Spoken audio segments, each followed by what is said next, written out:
Everyone, आप सभी का बहुत बहुत स्वागत है। मेरा नाम नम्रता है और मैं एक सर्टिफाइड न्यूट्रिशनिस्ट हूँ। मेरा एकमात्र उद्देश्य है कि हेल्थ और न्यूट्रिशन से रिलेटेड जितनी भी इंफॉर्मेशन है, जितनी भी जानकारी है, उसे बहुत ही सरल आम भाषा में लेकिन साइंटिफिक वे में आप तक पहुँचाना। दोस्तों, आजकल सोशल मीडिया पे ऐसे बहुत सारे ट्रेनिंग प्रोग्राम्स के बारे में ऐड आते हैं, आपने ज़रूर देखा होगा या सुना होगा, जो ये वादा करते हैं, जो ये प्रॉमिस करते हैं कि उनका ट्रेनिंग प्रोग्राम आपकी डायबिटीज़ को कम्प्लीटली रिवर्स कर देगा। अब एक बहुत बड़ा सवाल है जो बहुत सारे लोगों के मन में उठता है कि क्या डायबिटीज़ रिवर्सल पॉसिबल है?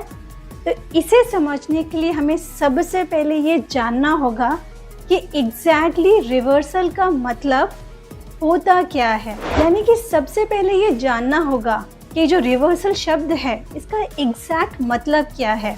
ये जो ट्रेनिंग प्रोग्राम्स हैं जो ये प्रॉमिस करते हैं कि वो आपकी डायबिटीज़ को रिवर्स कर देंगे, कम्प्लीटली रिवर्स कर देंगे, तो उससे उनका क्या मतलब है, वो क्या कह रहे हैं।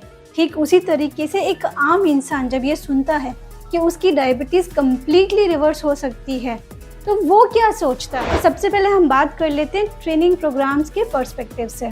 एक्चुअली जो टर्म रिवर्सल होता है इसका ये मतलब है कि आप जब डायबिटीज़ में दवाइयाँ खा रहे हैं तो वो आपकी दवाइयों को छुड़वा देंगे। इसका ये बिल्कुल मतलब नहीं है कि वो आपकी डायबिटीज़ को क्योर कर देंगे। यहाँ पे फ़र्क है दोनों में। रिवर्सल मतलब होता है कि आपकी दवाइयाँ छुड़वा देना। वो मेडिकेशन पे आ सकते हैं और वहाँ पे वो लोग आपकी मदद कर सकते हैं, लेकिन जिस तरीके से वो प्रोजेक्ट करते हैं, जिस तरीके से वो अपना ऐड बनाते हैं और आम लोगों के दिमाग में एक धारणा डालते हैं, वो ये डालते हैं कि हम आपकी डायबिटीज़ को क्योर कर देंगे। क्योंकि एक आम इंसान जिसे डायबिटीज़ के बारे में कुछ भी नहीं पता, उसे ये नहीं पता कि डायबिटीज़ एक्चुअली शरीर में होता क्यों है, वो क्या है। जैसे आप उस आम इंसान को कहते हैं कि आपकी डायबिटीज़ कम्प्लीटली रिवर्स हो सकती है, तो वो ये समझता है रिवर्सल मतलब मेरी दवाइयाँ तो छूट ही जाएंगी, मेरा डायबिटीज़ भी कम्प्लीटली सही हो जाएगा। जैसे मैं पहले रहता था या जैसे मैं पहले रहती थी जब मुझे डायबिटीज़ नहीं था, मेरी लाइफ फिर से पहले जैसी हो जाएगी।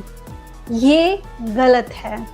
इस तरीके के जो ट्रेनिंग प्रोग्राम्स होते हैं ये सभी फ्रॉड नहीं होते या सभी गलत नहीं होते हैं। बहुत से ट्रेनिंग प्रोग्राम्स जेन्युइन होते हैं जो आपको सबसे पहले यही क्लैरिटी देते हैं कि रिवर्सल का मतलब क्या है। क्योर अगर आप समझ रहे हैं तो आप क्या समझ रहे हैं, आपको क्या बेनिफिट मिलेंगे। लेकिन इसके साथ साथ ऐसे भी बहुत ट्रेनिंग प्रोग्राम्स हैं जो काफ़ी ज़्यादा फ्रॉड करते हैं, क्योंकि डायबिटीज़ की जो अवेयरनेस है वो आम जनता में बहुत कम है।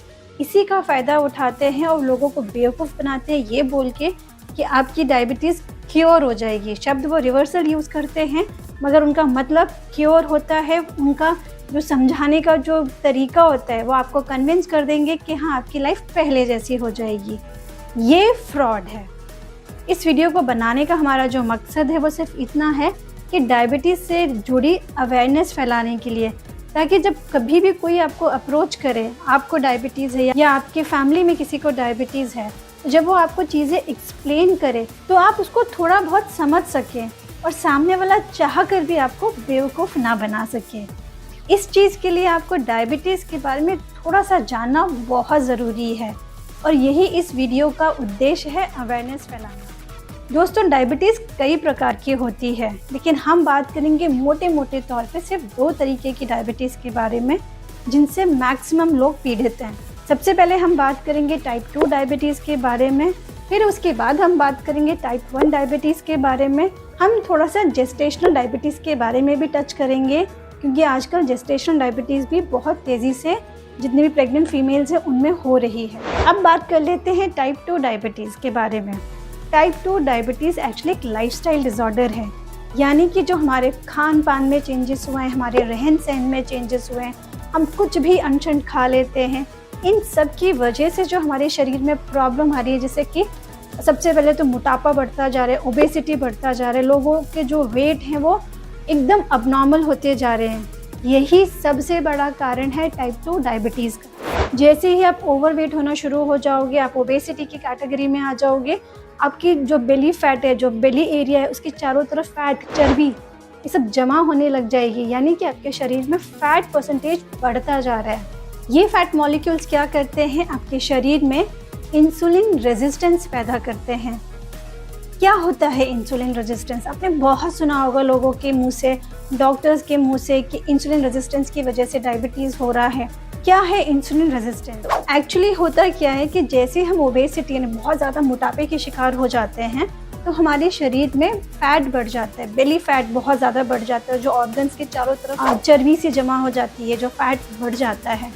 ये फैट मॉलिक्यूल्स क्या करते हैं, हमारे जो सेल्स होते हैं इनके अंदर एक रेजिस्टेंस पैदा कर देते हैं। इसे और भी आसान भाषा में अगर मैं समझाऊं, हम जैसे ही खाना खाते हैं तो हमारे शरीर में ग्लूकोज का लेवल हमारे खून में बढ़ने लग जाता है। हमने खाना खाया, खाना डाइजेस्ट हो गया और वो ब्लड के अंदर आ गया। अब ब्लड में ग्लूकोज का एक नॉर्मल लेवल होता है, उस नॉर्मल लेवल से ग्लूकोज अब बढ़ना शुरू हो जाएगा। ऑब्वियसली क्योंकि हमने खाना खाया है तो खाने के जो एंड प्रोडक्ट है, जो लास्ट में जो हमें जो एनर्जी देता है वो ग्लूकोज देता है, वो ग्लूकोज हमारे शरीर में बढ़ने लग जाता है। अब ये ग्लूकोज एक्चुअली सेल्स में जाना चाहिए, हर जितने भी शरीर के छोटे से छोटे सेल्स हैं उनके अंदर ये ग्लूकोज जाएगा और फिर वहाँ एनर्जी बनती है। एक नॉर्मल प्रोसेस है। अब जैसे ही ब्लड में ग्लूकोज एक नॉर्मल लेवल से जब ऊपर जाने लग जाता है तो हमारे शरीर में एक ऑर्गन है जिसे कहते हैं पैंक्रियास। इस पैंक्रियास के अंदर बीटा सेल्स नाम के एक सेल होते हैं और वो इंसुलिन नाम का एक हार्मोन बनाता है। ये हार्मोन तभी बनता है जब आपका ब्लड का जो ग्लूकोज है वो बढ़ना शुरू हो जाता है, यानी खाना खाने के बाद। अब इस हार्मोन का काम क्या होता है? इसका काम है कि ब्लड में से ग्लूकोज को शरीर के जो डिफरेंट पार्ट्स हैं, जो हर छोटे से छोटा सेल है, वहाँ तक पहुँचाना। यानी कि हमारे सेल्स ब्लड में से ग्लूकोज तब तक नहीं ले पाएंगे जब तक इंसुलिन उनको सिग्नल न दे कि देखो भैया ग्लूकोज आ गया है, ले लो। ये ठीक इसी तरीके से होता है कि मान लीजिए आपका जो शरीर के जो सेल्स हैं वो एक छोटे छोटे घर हैं, छोटे छोटे सबके दरवाजे हैं। इंसुलिन जाता है, उनको नॉक करता है कि खट खट खट खट, देखो भैया ग्लूकोज बाहर है, आपको ग्लूकोज चाहिए तो अंदर ले लो। जब इंसुलिन खटखट करता है यानी कि एक सिग्नल देता है, एक कम्युनिकेशन करता है, तब सेल्स को पता चलता है कि बाहर ग्लूकोज है, मुझे अपने दरवाजे खोल के ग्लूकोज को अंदर ले लेना है। ये मैं बहुत आम भाषा में समझा रही हूँ, वैसे बहुत सारे प्रोसेसेस होते हैं हमारी बॉडी में। तो ये तो है कि इंसुलिन ने खटखटाया, सेल ने सुना, ग्लूकोज को अंदर ले लिया और फिर ग्लूकोज से एनर्जी बना दी। लेकिन तब क्या हो, जब इंसुलिन खटखटा तो रहा है पर सेल को कुछ समझ नहीं आ रहा है, उसे सुनाई ही नहीं दे रहा, सेल्स कोई रिस्पॉन्स ही नहीं कर रहे, सेल्स को पता ही नहीं चल रहा है कि बाहर इंसुलिन खटखटा रहा है और सेल्स को ग्लूकोज अंदर लेना है। यानी कि यहाँ पे सिग्नलिंग की प्रॉब्लम हुई है। इस चीज़ को कहते हैं इंसुलिन रेजिस्टेंस। और यही इंसुलिन रेजिस्टेंस होता है पहला स्टेप टाइप 2 डायबिटीज़ होने का। यानी जिसको भी टाइप 2 डायबिटीज़ होगी उसमें सबसे पहले दिन में इंसुलिन रेजिस्टेंस की प्रॉब्लम शुरू होगी। ये एक्चुअली कैसे होता है? जैसे हमारा वज़न बढ़ना शुरू हो जाता है और हम ओबेसिटी की कैटेगरी में आ जाते हैं, एंड स्पेशली जो हमारा बेली फैट होता है, यानी कि जो हमारे पेट के आसपास जो एरिया होती है, जैसे एब्डोमिनल एरिया कहते हैं, वहाँ पे हमारे सारे वाइटल पार्ट्स हैं, स्पेशली लिवर है वहाँ पे, उनकी चारों तरफ मोटापे की वजह से फैट एक्यूमुलेशन हो जाता है, फैट सेल्स में फैट डिपॉजिट हो जाता है। अब ये फैट सेल्स क्या करते हैं, इस इंसुलिन की सिग्नल को सेल तक पहुंचने में हिंड्रेंस डालते हैं, यानी कि बीच में रुकावट डालते हैं। अब जितने ज़्यादा मोटे होगे उतने ही ज़्यादा चांसेस आपके अंदर इंसुलिन रेजिस्टेंस होने के बढ़ जाएंगे। जैसे इंसुलिन रेजिस्टेंस शरीर में बढ़ जाता है, यानी कि सेल्स को कुछ सुनाई नहीं दे रहा, उन्हें कुछ सिग्नलिंग समझ में ही नहीं आ रही, तब क्या होगा, ब्लड में ग्लूकोज बढ़ने लगेगा, क्योंकि सेल्स तो ग्लूकोज को अंदर ले ही नहीं रहे। अब क्या होगा, हमारा ब्रेन पैंक्रियास को कहेगा कि भैया ब्लड में ग्लूकोज बढ़ रहा है, उसे कम करो, क्योंकि ब्लड में एक हद से ज़्यादा जब ग्लूकोज बढ़ता है तो वो काफ़ी ज़्यादा खतरनाक हो सकता है। अब पैंक्रियास के जो बीटा सेल्स हैं वो और भी ज़्यादा इंसुलिन हार्मोन को बनाना शुरू कर देंगे। अब क्या होगा, ये ज़्यादा इंसुलिन हार्मोन ठीक उसी तरीके से उस सब से वो सेल्स के दरवाजे पर खटखटाएंगे, खटखट खटखट खटखट, देखो ग्लूकोज आ गया। अब क्या होगा, अब आमतौर पे होता है ना कि अगर कोई एक जन खटखटा रहा है, अंदर किसी से कोई रिस्पॉन्स नहीं आ रहा है, तो 2 लोग खटखटाते हैं, फिर 3 लोग खटखटाते हैं। ज़्यादा लोग खटखटाते हैं तो उसके खुलने के चांसेस बढ़ जाते हैं। ठीक उसी तरीके से जहाँ पहले एक इंसुलिन मॉलिक्यूल सिग्नलिंग कर रहा था और सेल्स को कुछ सुनाई नहीं दे रहा था, उन्हें कुछ समझ नहीं आ रहा था, अब वही 5, 6, 7, 8, 9, 10 ज़्यादा इंसुलिन मॉलिक्यूल्स आ रहे हैं। अब वो खटखटा रहे हैं कि बाहर ग्लूकोज पड़ा है, दरवाज़ा खोलो। अब क्योंकि इंसुलिन हार्मोन्स का जब कॉन्सेंट्रेशन बढ़ जाता है तो सेल्स दरवाजे खोल देते हैं और वो ग्लूकोज की एंट्री अलाउ कर देते हैं।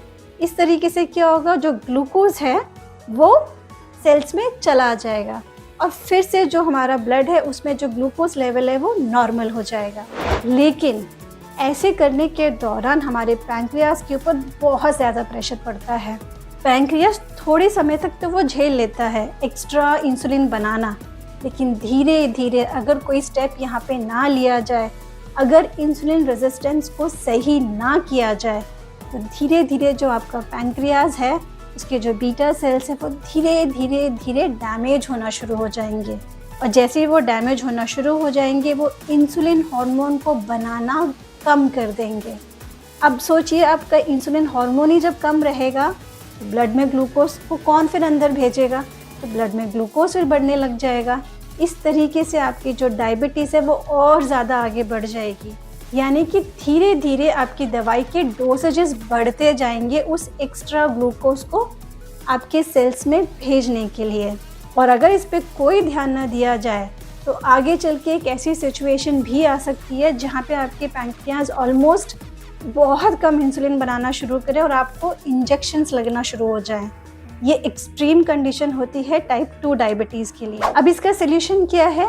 इसका सोल्यूशन है एक्सरसाइज के ज़रिए अपना वज़न को कम करना और एक प्रॉपर बैलेंस्ड डाइट लेना जिसमें कार्बोहाइड्रेट कंटेंट को कम करना, क्योंकि कार्बोहाइड्रेट की वजह से ग्लूकोज बहुत जल्दी बढ़ता है। एक्सरसाइज बहुत ज़्यादा इफ़ेक्टिव होता है। मान लीजिए आपका आइडियल वेट 70 kg होना चाहिए और आपका वेट 90 kg है और आपको डायबिटीज़ है, तो जैसे ही आप 4 से 5 किलो अपना वज़न कम करेंगे, आपके शुगर लेवल्स में इम्प्रूवमेंट दिखने लगेगी, आपके शुगर लेवल्स नीचे जाने लगेंगे। जैसे ही आप 9 से 10 किलो कम करेंगे वो और अच्छे से इम्प्रूवमेंट दिखने लगेगी। ऐसे जैसे धीरे धीरे करके आप वापस से अपने 70 किलो पे आ जाएंगे, आपकी डायबिटीज़ में बहुत ज़्यादा इम्प्रूवमेंट होगा। आपकी HbA1c की जो वैल्यू है वो बहुत सुधर जाएगी और ऐसे में ये भी हो सकता है कि आपकी जो मेडिसिन है, जो दवाइयाँ हैं, वो कम्प्लीटली छूट जाएं। लेकिन जैसे कि मैंने पहले वीडियो में बताया था कि आपको ये याद रखना है कि आपका जो वज़न है उसे मेंटेन करना है, बढ़ने नहीं देना है, जिसके लिए आपको एक्सरसाइज भी करनी है और आपकी डाइट पे भी पूरा ध्यान रखना है। जब तक आपका वज़न मेंटेन रहेगा आप फिर से डायबिटीज़ के रेंज में नहीं आएंगे। लेकिन जैसे ही आपने थोड़ा सा लूज़ छोड़ दिया और ये सोचा कि अरे वाह, अब तो डायबिटीज़ की मेडिसिन छूट गई हैं, मैं तो एकदम सही हो गया हूँ, आप कोई एक्सरसाइज नहीं कर रहे, आप कोई खाने पीने पे ध्यान नहीं दे रहे, कुछ भी खा रहे हैं, तो आप फिर से डायबिटीज़ के रेंज में आ जाएंगे। ये एक्चुअली होता है डायबिटीज़ रिवर्सल, यानी कि एक्सरसाइज और डाइट की मदद से आपने अपने डायबिटीज़ को कंट्रोल करके रखा है और आपको दवाई लेने की ज़रूरत नहीं पड़ रही है। सिर्फ एक्सरसाइज और डाइट की मदद से ही आपने अपनी डायबिटीज़ को रिवर्स कर दिया, यानी कि मेडिसिन फ्री कर दिया है। एग्जैक्टली इसका ये मतलब होता है। अब बात कर लेते हैं टाइप 1 डायबिटीज़ के बारे में। दोस्तों, टाइप 1 डायबिटीज़ एक्चुअली एक ऑटो इम्यून डिजीज़ होती है। इसमें आपका शरीर खुद ही आपके पैंक्रियास की बीटा सेल्स को डिस्ट्रॉय करने लग जाता है। उसे ये लगता है कि वो जो बीटा सेल्स हैं वो एक फॉरेन बॉडी है, यानी बाहर की कोई चीज़ है, और उनके ऊपर वो आक्रमण करने लग जाता है। इस चीज़ को कहते हैं हमारी बॉडी का ऑटो इम्यून एक्शन। इसकी वजह से क्या होता है कि आपके जो पैंक्रियास के जो बीटा सेल्स हैं वो काफ़ी हद तक डिस्ट्रॉय हो जाते हैं और बहुत सारे केसेस में तो कम्प्लीटली डिस्ट्रॉय हो जाते हैं। ये यूजुअली बहुत ही अर्ली एज में डिटेक्ट होता है। जब भी ये डिटेक्ट होता है तब तक आपके पैंक्रियास की 70 to 80% बीटा सेल डिस्ट्रॉय हो चुके होते हैं। उसके बाद ही ये पकड़ में आता है और बाकी जितने भी बीटा सेल्स बचे हैं वो धीरे धीरे डिस्ट्रॉय होते जाते हैं। इसीलिए टाइप 1 डायबिटीज़ कम्प्लीटली इंसुलिन के ऊपर डिपेंडेंट होता है।